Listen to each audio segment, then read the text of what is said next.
Welcome to our groundbreaking for the Flatwater Free Press. This is a groundbreaking where you don't have to have shovels or hard hats. Public service journalism in Nebraska. I'm pretty excited.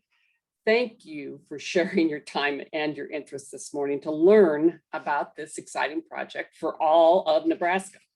I'm Lynn Roper of Lincoln. I'm board chair of the Nebraska Journalism Trust. That's our corporate name. And I'm thrilled that Nebraska citizens will have access to in-depth, engaging, high-impact journalism throughout this new news outlet. Joining me on our inaugural board are Joe Giles of Omaha, currently executive director of the Women's Fund, and Kent Warnke of Norfolk, longtime editor of the Norfolk Daily News, now emeritus, and John Gale, former Secretary of State for Nebraska, will also be joining July 1.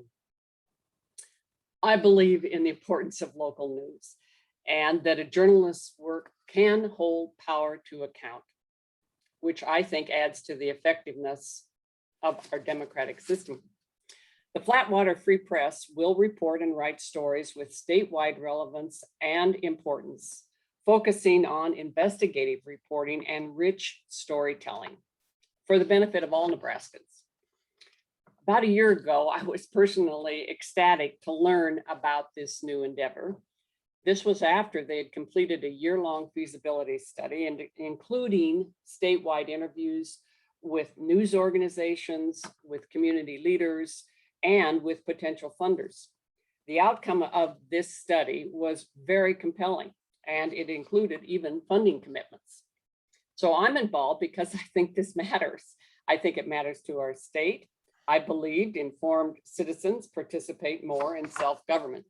Now, today, to introduce you to Flatwater Free Press, you will hear from Matt Wynn and Matthew Hansen of Omaha, two very dedicated, talented, and experienced Nebraska journalists who will lead the Flatwater Free Press. You will also hear from Laura Frank, who is executive director of the Colorado News Collaborative, about the impact of nonprofit journalism there and throughout the country, really. Please know you can use the chat box to write your questions as we go through the information. We'll have time for Q&A and leave you with more information sources about how you can get updates, and we want to ask for your feedback as well. So Matt, let me turn it over to Matt Wynn. Great, thanks so much, Lynn, and thank you all for showing up this morning. This is so heartening to see so many people tune in to learn more about what we think is the next phase for journalism in Nebraska. I want to just kind of briefly introduce myself. I know a lot of you, but my name is Matt Wynn. I'm an Omaha boy. I grew up here. I went to school down the road at Central, and that's actually where I caught the journalism bug at the high school newspaper. Stuck with it ever since. These days, for another week, I am an editor on the investigative team at USA Today, where I lead a team of 7 data journalists. We also do collaboration, not only within our newsroom, but within 200 newsrooms across our network, doing investigations, big J journalism, trying to hold folks accountable. I like to tell people we get the good guys out of prison, put the bad guys in prison. That's our high-minded mission, right? That's what we're trying to do. Prior to that, I was the director of enterprise and investigations at a place called MedPage Today in New York. Their deal is they're a news source for doctors, right? They do investigations into the medical system, malpractice, a lot of that sort of work. And with that, I partnered a lot with newspapers around the country as well. And before that, my longest stint was at the World Herald. Spent 6 years there, longer than I've ever spent anywhere else, doing local news, local investigations, statewide impact, that sort of thing. I thought I'd be there for my whole life, so here we are. I wanted to kind of talk with, put in context why we're here today. And I know this is going to be a little bit of a review for each and every one of us. I'm not going to show anything we don't know, but here's the state of the world, right? In Nebraska, our newsrooms have continued to decline over the past, 2 decades now. Whereas statewide employment has grown 8% over the past 20 years. Publishing media, these sorts of things are down by 50+%. It's bleak. And that is kind of our opportunity, right? We are allowed to staying on the shoulder of giants to get to this next phase for journalism. We know there's a need. We've all seen our newspapers shrink. We've seen the coverage disappear from some kind of high-minded things. For my money, we still do a great job at what I call block and tackle journalism, right? If there is a car accident, we hear about it. If there's a shooting, we hear about it. If there's an important law, if there's something like that, we will know. Where we have lost the opportunity, the ability to move deeper is the kind of high-minded stuff, right? Things that take records requests, things that take time, things that ask hard questions, look at systemic issues. I think that's where we really need to bring something new to the table, and that's the entire idea between the Nebraska Journalism Trust and the Flatwater Free Press. I wanted to kind of illustrate to you too that this is not just a made-up thing, right? We are able to copy and paste best practices from a number of organizations around the country that have already put this into effect. And I have lost my share screen, so that's special. Well, in 2009, there was something called the Pocantico Declaration. I believe Laura was actually part of that. Yeah. So these guys, it was 27 newsrooms, 27 investigative nonprofit newsrooms from around the country got together in New York, and they talked about, we need a path forward for this kind of work. This stuff matters, this stuff has meaning, but the business model has fallen apart. They put forth this idea that they would collaborate like crazy. They would all team up. They would work together with existing newsrooms, with each other, with future newsrooms to build a next stage for media, that for important, meaningful media that has an impact. That organization, INN, the Institute for Nonprofit News, has grown and thrived, and these days it's over 300 members.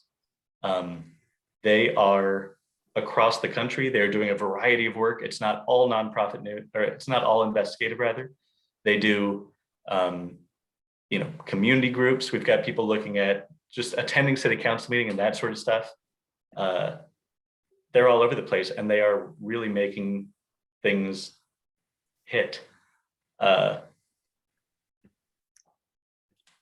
winning Pulitzer Prizes, they're winning national awards, they're making things work. We have one here in Omaha, Noise in North Omaha. They do community work that really impacts that community. And we're looking really forward to being able to partner with them and do some of the big journalism that we want to do, the stuff that Matthew and I bring to the table that we've done in the past.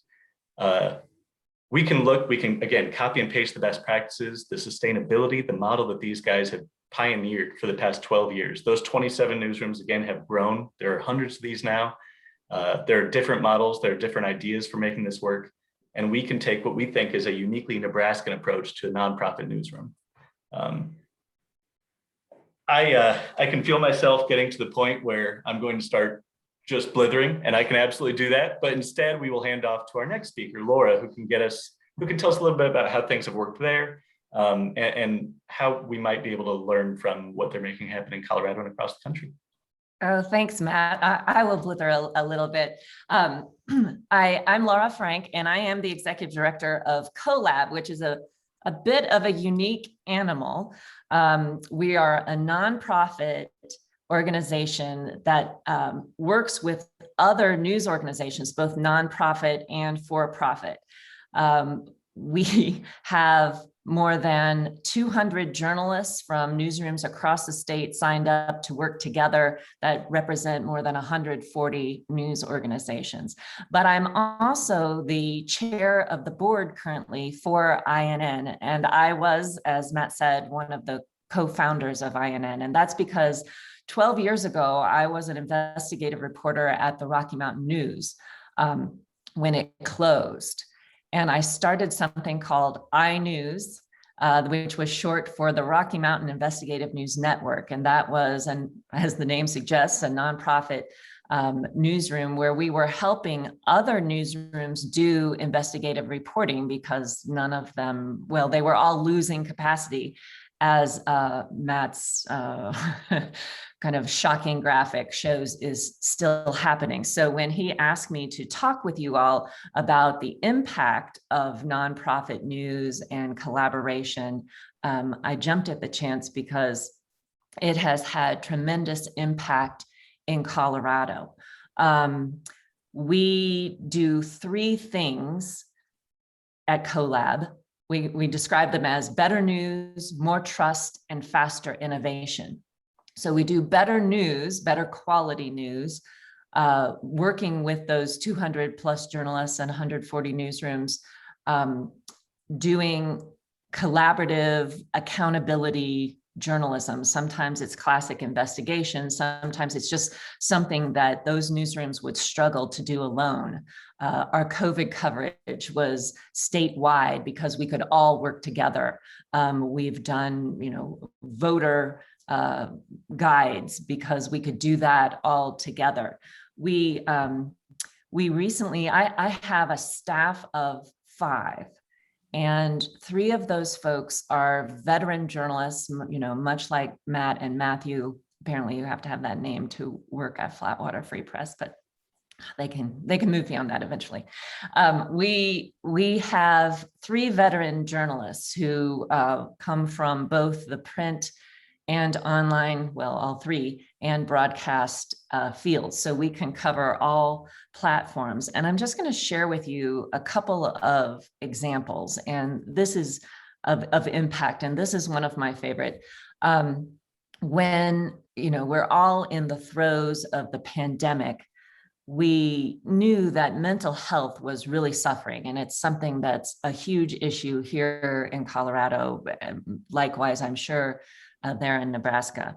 And we pulled together our newsrooms, and then we had Susan Green, who's been a Pulitzer finalist and is just an amazing journalist, lead a series called On Edge. And that series talked with individual, real people all across Colorado about their ways of coping with the mental health challenges that the pandemic and the social justice movement and the economy and all of these different things happening all at once.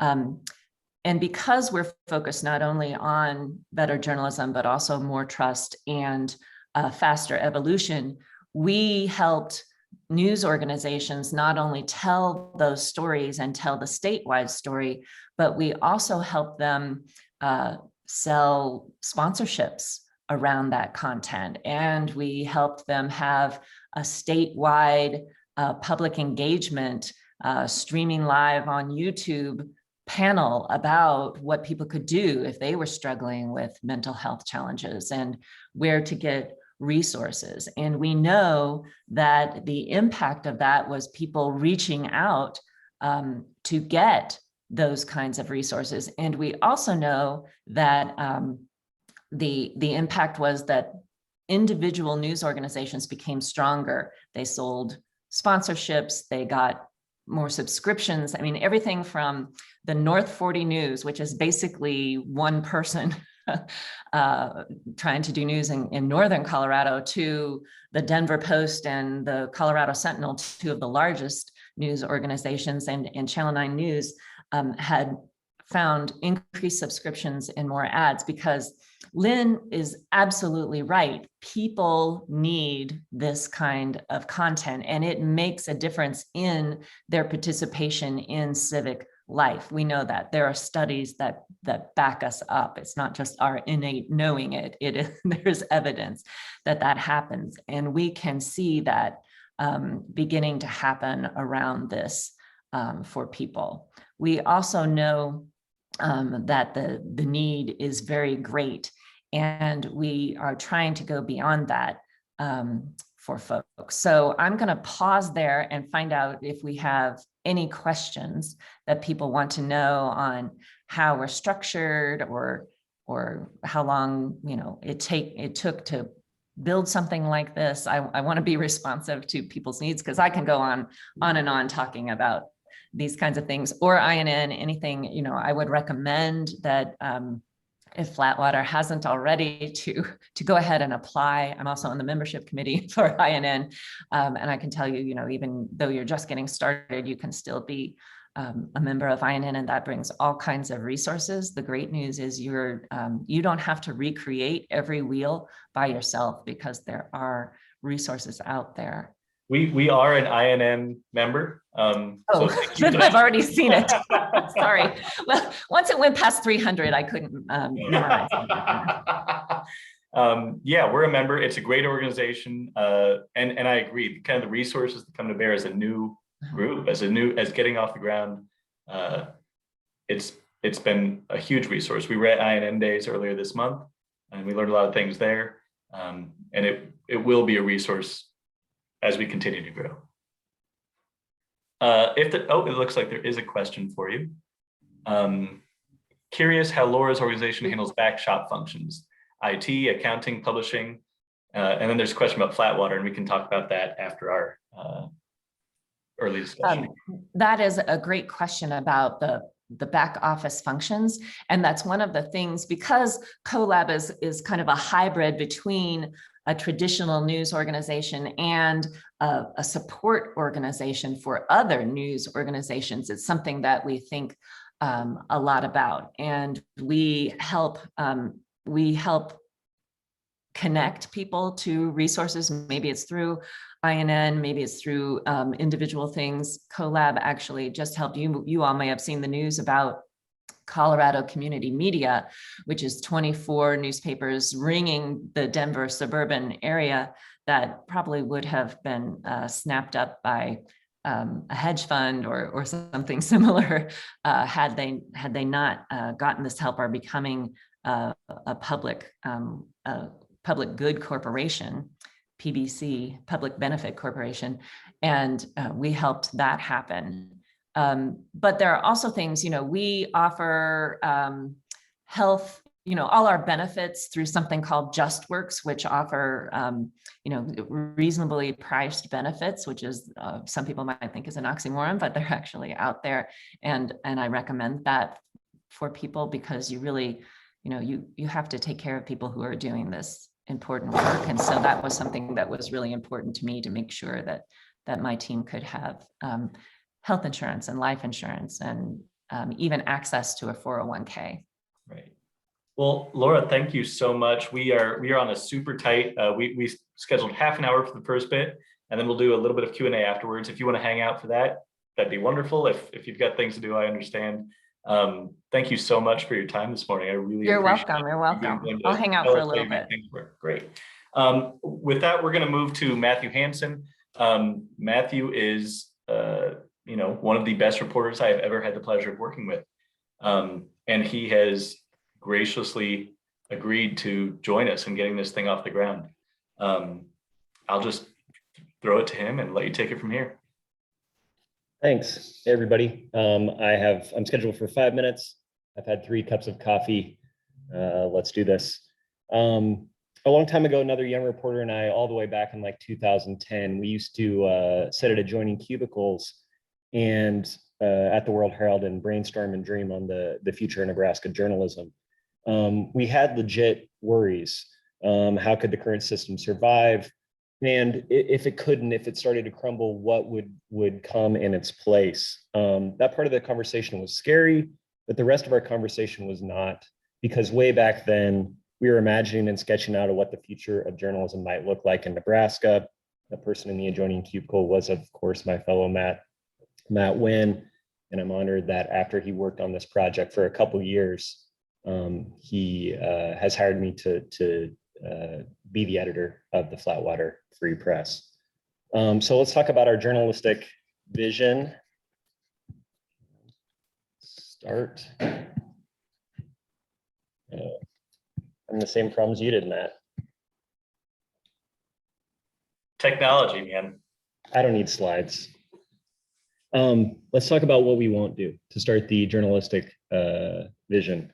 No Husker football practice, no Scott Frost, very few meetings, daily school board meetings, things like that. No murders, no car wrecks, no clickbait, and for sure as heck no attention paid to celebrities or the members of the royal family.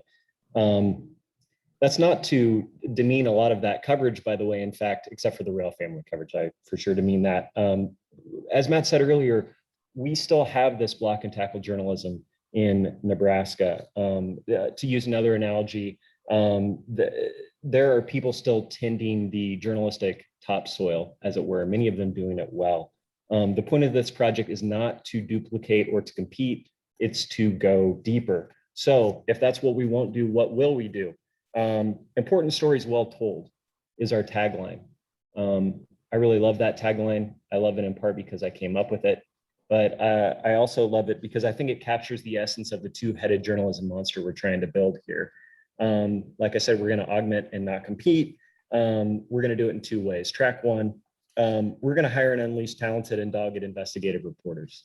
I mentioned that topsoil earlier. If you imagine, go back to high school, science class and imagine the other layers of soil. And you can imagine Nebraska and think of the Ogallala Aquifer beneath our feet. That is where we want to play at the Flatwater Free Press. We want to take on stories at the systemic level, and we want to look at systems level change. That type of reporting takes time, it takes talent, it takes commitment, both journalistically and financially. It is, as Matt mentioned earlier, a really tough business model. It makes a lot of sense to do it as a nonprofit business model, I think. So I think we have all those things, that time, that commitment, that support. That's why I joined this organization.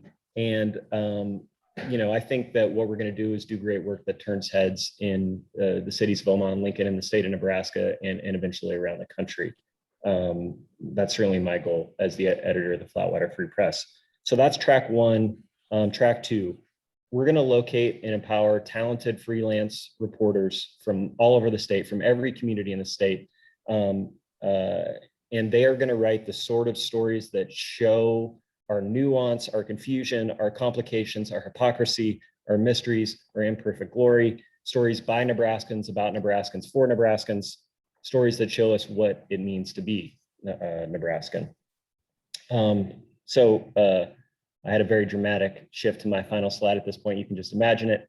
But the idea is, okay, big talk for me. If I was listening to this, I would wonder, what does this mean in specific? So I wanted to end with a couple of specific examples on that, what it means to be a Nebraskan type of stories. I built my career in some sense on those type of stories, both in Omaha and Lincoln and across the state. I'll give you two examples. Story about two young friends who got up at 4 a.m. each day. They drove to the outskirts of town. Their town was O'Neill. They wordlessly began chopping, molding copper into these high-end copper mugs that they ended up selling all over the world. That's a story about a company called Handlebend. It's a story about small town Nebraska in 2021. It's a story about the Renaissance of O'Neill. And it's a story about how you can, from a small Nebraska town, you can make and market your product anywhere. That's a Nebraska feature story. There's also the story of some allegedly mistreated horses inside a tiny town in Sandhills called Seneca. The fight over those mistreated horses turns into a fight on the town council about whether or not they should do something about said mistreated horses. That turned into a fight over the existence of the town itself. And as a result, on election night a few years ago, the residents of Seneca drove to the polls and by a single vote, voted their hometown out of existence. That's a story about a small town fight, an interesting small town fight. That's also a story about modern day America. That is a Nebraska future story. Project ideas for our full-time reporters. If you've been paying attention to Nebraska news, obviously COVID would have been a thing that we would have hit hard for the last 18 months. So many stories, many of them told well, by the way, by existing media outlets, but so many more about what communities were affected, who was an essential worker, why, now vaccination rates, all sorts of really good stories to go into, and the environmental disaster in need. Again, there's been good reporting about this in Nebraska, existing Nebraska media outlets, but what did the government know? When did they know it? Why wasn't it stopped for years? And that's also a really interesting small town story, right? I guarantee you that if you go to Meade, there is an employee of the ethanol plant that allegedly did this polluting, a former employee. By the way, that was the biggest employer in town, right? And down the street, there's somebody whose kid was sickened by that pollution, and they live together still in the same small town. That's a pretty interesting story. That's some pretty low-hanging fruit. And I just think that there's low-hanging fruit all over the place like that. We're going to do this in a way, in the same way that two youngish reporters, both named Matt, did it when we worked on our first and only project together. That project was about North Omaha, a North Omaha neighborhood that had once been the murder capital of Nebraska, and a decade or so later didn't have a single murder over the course of a calendar year, and actually longer, I think. So Matt and I dug into the why, and we came up with all sorts of nuanced development and policing and neighborhood pride reasons. But then when we told the story, it wasn't some dry recitation of facts. We tried to make that story come alive from the voices and the faces of people who had lived it. The great grandmother who I spent a bunch of time with for a couple of days, who had lived on the same block of the same neighborhood for 50 years. The liquor store owner, the folks who showed up religiously to the neighborhood association meeting, the local pastor. We didn't tell their story, they told their story through us. That's how we're going to practice journalism in the Flatwater Free Press. And as you can tell, I'm so excited to get started. Thanks. Yeah, thank you, Matthew. I hearing Matthew talk, I get jazzed all over again. This is going to be a blast. We have also completely run into our wall on time. I am happy to talk about brass tacks. I can do that in the Q&A later. We're happy to stay on and talk more about that. Matt, I'll wrap up and Yeah, then we'll you. do Q&A in respect to people's time.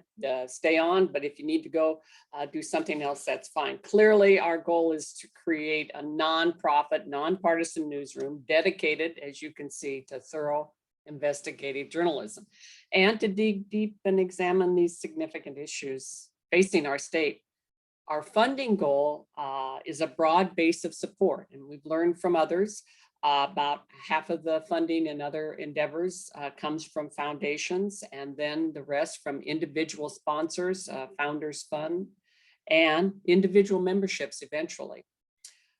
We are learning from the best practices and experience of the other states. I mean, one of the positives about being the last doing this is that there's a whole bunch of others that have done it well and learned from those, as well as those who didn't do it well. But as Matthew said, the mission, important stories, well told. My ask of you is to go to our website, which is nebraskajournalismtrust.org. Nebraska Journalism Trust is our corporate name at this point and our URL at this point. And sign up just to get the updates. That's where we will be putting all the information on the real launch of the Flatwater Free Press to be coming. And that's where we'll be able to put some of the feasibility study, a review of that, as well as our funding sources and where we are. And we feel very confident that we have good people in place, and we appreciate you knowing about it. We want some people to know about it, to get your feedback, plus you're important to the success of a lot of things in the state, and we appreciate that. So there's a bunch in the chat. For those of you that can stay on, please do. I was going to mention INN stands for Independent Nonprofit News. Am I right? Institute for Nonprofit News, but Institute. we've changed over the years. Okay, But yes, okay.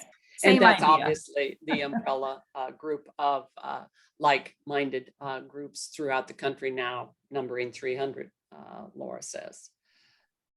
So Shane did put in the chat box again, the website, nebraskajournalismtrust.org.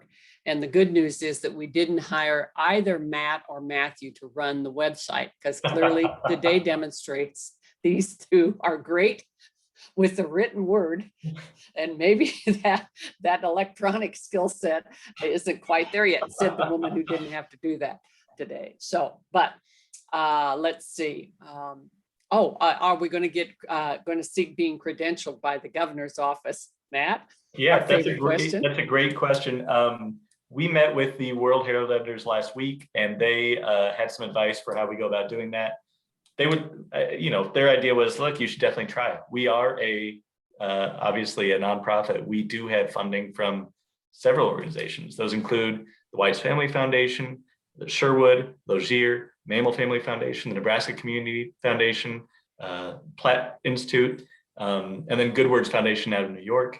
We have, we are going to have to answer the question about, do you have funding from foundations? Yeah, we have a lot of it. So we're going to answer, we will apply for credentialing. I don't know that we'll use it. Part of our content mission is that we're not out to cover breaking news. And one of our easy kind of litmus tests is if somebody else is there, we don't want to be there. That's a waste of time. If we're seeking to augment what our journalism can do, why would we ever duplicate efforts? So I don't know that we would ever really need to be at a governor's press conference, but we do want to have the opportunity or the possibility of doing so. So we will fill that out and we'll see how it goes. You might share at Nebraska Press Association, you did meet with them. Yeah, practically how this is going to work is partnering with everyone that we can. So the Nebraska Press Association is a kind of de facto wire service for us. All of our content will be distributed for free to every one of the 120 newspapers in the state, a number that still blows my mind every time I say it. News Channel Nebraska is also on board. They are very excited to work with us to do quick broadcast and radio pieces based on our work. We also, the ethnic media across the state, a lot of the weekly newspapers, radio stations, things like that, they're all available to, they all want to take our content and distribute it to their audiences. And that's a win for us. We want to better what they do. We want to give them more. We want to let them do what they do best and let us do what we do best. And so kind of being a content agnostic journalistic vehicle is the best way to get there.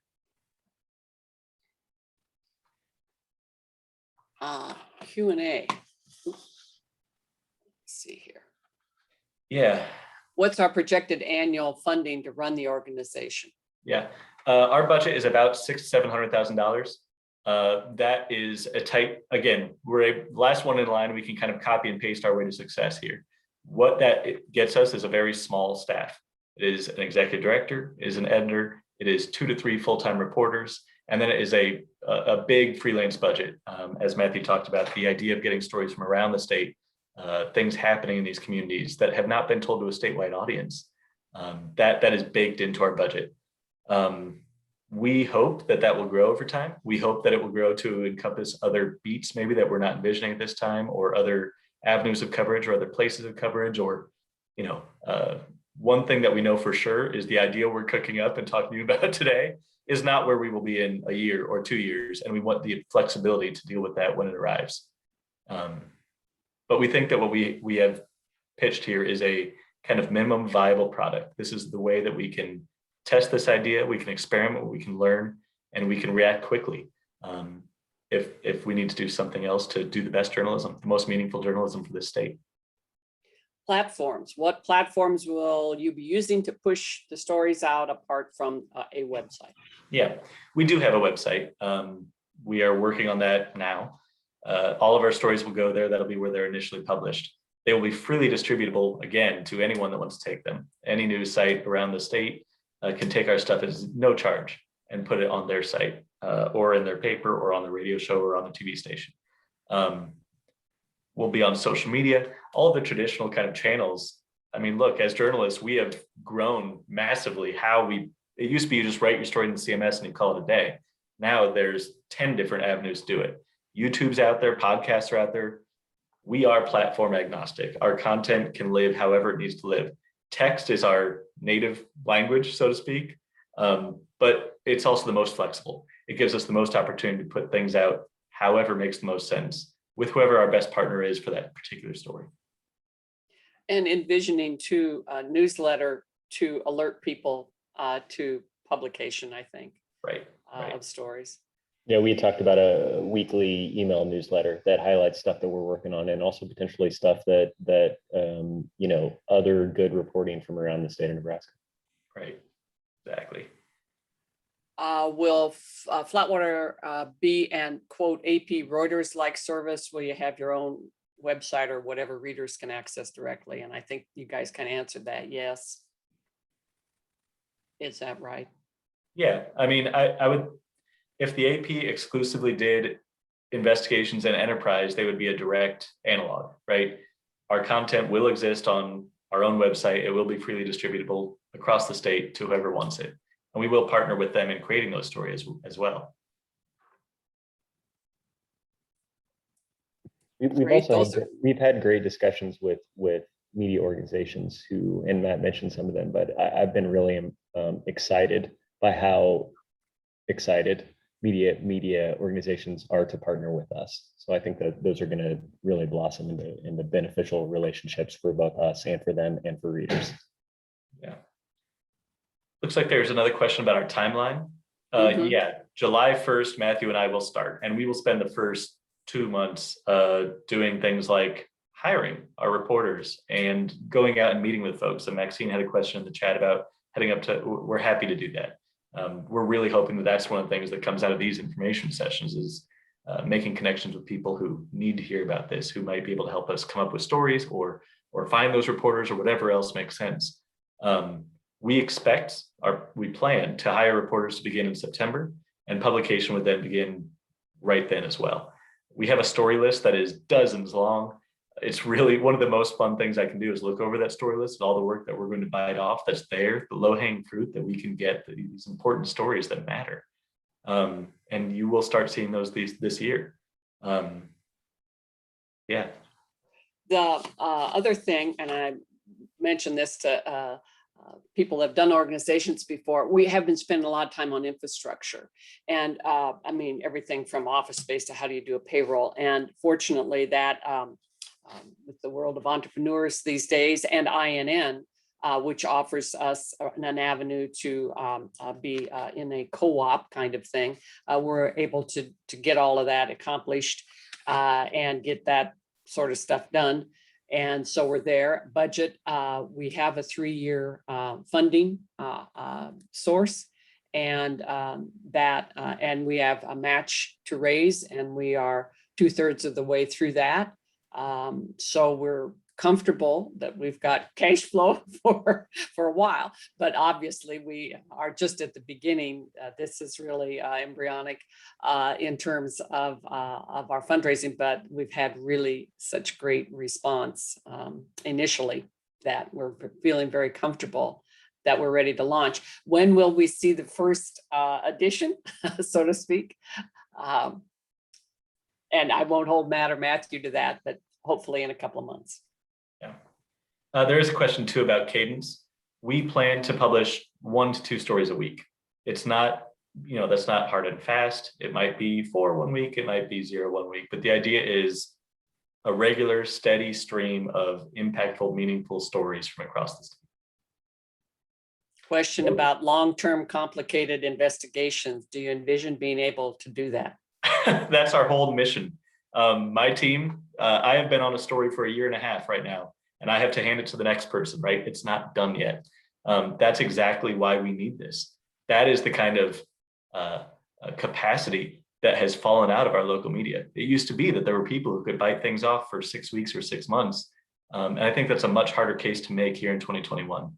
When page views are kind of super important, that's your revenue stream. It's much harder to justify that sort of work. For us, the beauty to me of a nonprofit business model is we can align the community's best interest, that philanthropic role, with our media. The point is not to churn out a whole bunch of stories. The point is to turn off really meaningful stories that actually do things that highlight wrongdoing or lift up things that need to be copied. To me, it's a much better fit than the car dealership down the street. Oh, music to my ears, Roger says. Hey, ours too. We're trying to invent a dream operation here. We want something that matters for Nebraska. That's the entire point. That role we've had great media. That role has been ably, nobly filled for a long time. But the conditions on the ground mean that we have to come up with another answer. There has to be another path. We see that. You saw the chart, right? 80% decline in this industry over the past 20 years in Nebraska. That's opportunity for us. There is not less news to cover. There is not less graph. There isn't less things that need that kind of systemic deep dive that Matthew and I specialize in. We just need a way to do it. And I believe this is that answer. And these are complex times, people would say, as well as complex issues that require more thoughtfulness. I'm going to do something that I kind of didn't want. I'm going to try sharing my screen again, first of all. But one of the things that I'm really excited about with our content mix is this, right? Over the past, what are we looking at, 40 years, Douglas, Sarpy, and Lancaster County have moved increasingly to the left. The rest of the state has moved to the right. They change back and forth. They all move in concert, but they never get closer. And that only got more exacerbated in 2020. The stories that we're talking about, they live in that middle zone. They live right here. Everyone can agree that those guys that make copper mugs in O'Neill are doing something amazing for our state. They've revitalized in downtown. They've purchased, they have created something out of nothing. And everyone, I don't care who you voted for, knows that that's important and meaningful and matters. Everyone knows that the investigations into statewide policy, into environmental things, these sorts of things that affect all of us in Nebraskans, border to border, that matters. And again, it doesn't matter who you vote for president. That's a thing that matters to you as a Nebraskan living your life here. That's how in addition to just being wise business, that's where we can create journalism without competing with our peers. It makes sense for this kind of high-minded journalistic model that we want to chase.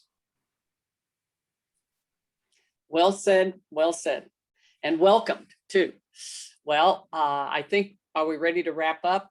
I think so. Matt, Matthew, Laura, thank you so much for being with us, and appreciate the time everybody gave us today. And please just be sure you're on the email list for all the updates, and be happy to visit with others that you can think of that we should be talking to. And you can contact us through there. And we appreciate all of your feedback and ideas. And we will carry forward. Thank you so much.